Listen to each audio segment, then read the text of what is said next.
Salut tout le monde, aujourd'hui on se retrouve pour la 16e capsule littéraire qui va donc porter, comme vous avez dû le voir je pense dans le titre, sur Marqué, le premier tome, une série du coup de Alice Broadway.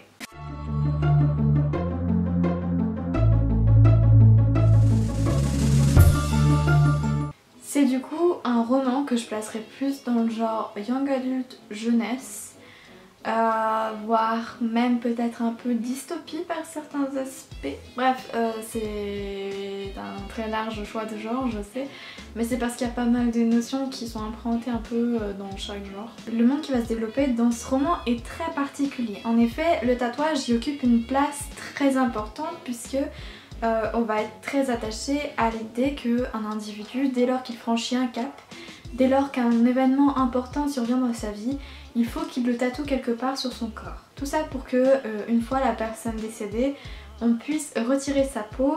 Oui, je sais, c'est pas très gai non plus comme sujet, mais enfin, on puisse retirer sa peau pour faire un livre racontant sa vie afin que ses prédécesseurs puissent honorer sa mémoire. Du coup, les personnes qui ne sont pas tatouées dans ce monde sont très mal vues et même voire exclues totalement de la communauté. On va suivre dans cette histoire le personnage de Leora, et Leora c'est une jeune femme qui vient d'avoir 16 ans et qui a fini ses études, et cette dernière entre donc dans la vie active et va commencer un apprentissage pour réaliser son rêve, devenir tatoueuse. Malheureusement, son père va décéder et on va réaliser un livre sur sa vie avec son corps. Et en le parcourant, Leora va se rendre compte qu'il y a certains soucis, il y a certaines choses qui vont pas.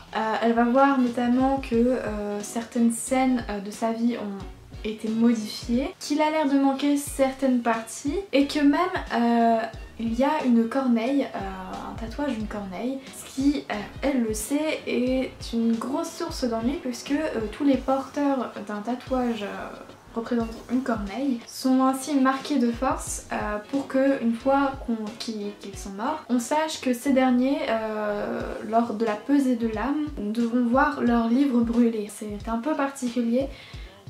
Mais ils seront jugés comme inaptes à avoir leur mémoire honorée par la suite. Et Leora, qui découvre une nouvelle facette de son père et qui apprend quelque chose qu'elle avait plus ou moins refoulé dans sa tête, décide de tout faire pour que son père puisse voir sa mémoire honorée quand même, en dépit du fait que la société du coup puisse le considérer comme un traître. Et elle va inventer pas mal de petits stratagèmes pour passer outre un peu ce sort funeste qui attend son père. Alors ce livre il a pas mal de points forts, j'ai vraiment beaucoup apprécié ma lecture et donc je vais vous les énoncer. Tout d'abord la couverture, alors je sais que c'est pas très bien non plus de juger un livre par sa couverture, mais j'avoue que c'est ce qui m'a fait acheter le livre en plus d'une vidéo de Piketty Booking je crois, qui en avait parlé très rapidement dans un book haul, et j'avais beaucoup apprécié la couverture, l'histoire qu'elle avait vaguement racontée m'avait un peu intriguée et du coup je m'étais lancée. Donc oui, la couverture a été un motif d'achat, a participé à la décision d'achat. Mais pas que, il n'y a pas que la couverture évidemment, je vous rassure.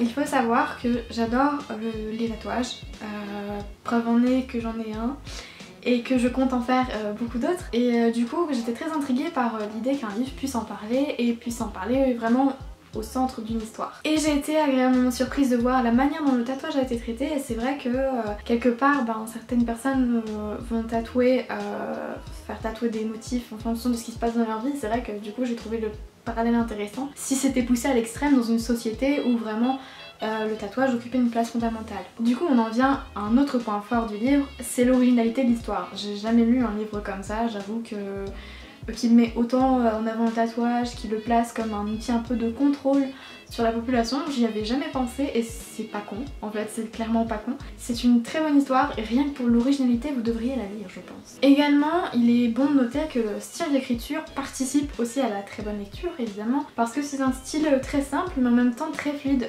On enchaîne les pages, on les voit pas venir.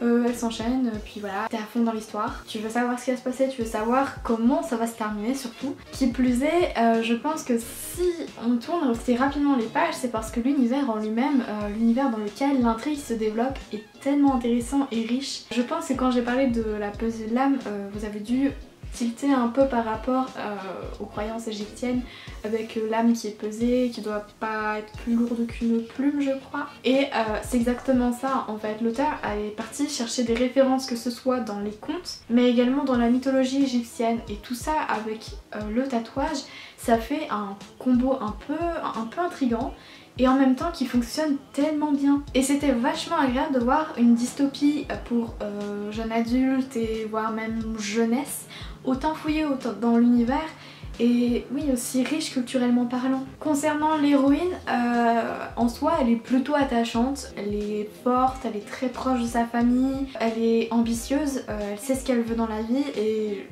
c'est un bon modèle je pense. Après certains éléments chez elle étaient un peu clichés, mais bon, quand on voit qu'à côté c'est bien fouillé, c'est bien travaillé, je pense que c'est un peu un élément qu'on peut pardonner. Et oui, vraiment ce qui m'avait vraiment énormément plu, c'est ce détournement de la mythologie et des contes pour servir vraiment l'œuvre de l'auteur, et j'ai trouvé ça intelligent et également bien mené parce que ça pourrait être risqué également, ça pourrait être un peu dangereux pour l'auteur si par exemple elle modifie trop le conte ou si elle en fait quelque chose de pas ouf. Et là vraiment par contre c'était super, j'ai bien aimé, j'ai beaucoup aimé même. Le résultat étant que je compte m'acheter prochainement le tome 2 parce que j'ai envie de savoir la suite.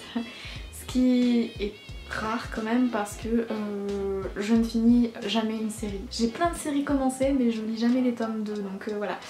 Ça vous en dit un peu long sur cette série je pense, voilà. Je vais me stopper là parce que ben j'ai pas envie de trop vous en dire non plus. Le but étant d'éveiller un peu votre curiosité, de vous donner envie de le lire parce que je pense que c'est une lecture qui peut bien passer pendant les vacances mais également dans la pile à lire de tous les jours. J'espère que la vidéo vous aura plu, que ça vous aura donné envie de lire le livre, que vous l'aurez peut-être découvert, voilà. Sur ce, je vous dis à très bientôt pour de prochaines vidéos, voire même à demain si vous suivez la vidéo, enfin si vous suivez la chaîne en temps et en heure. Et puis je vous fais de gros bisous. Salut!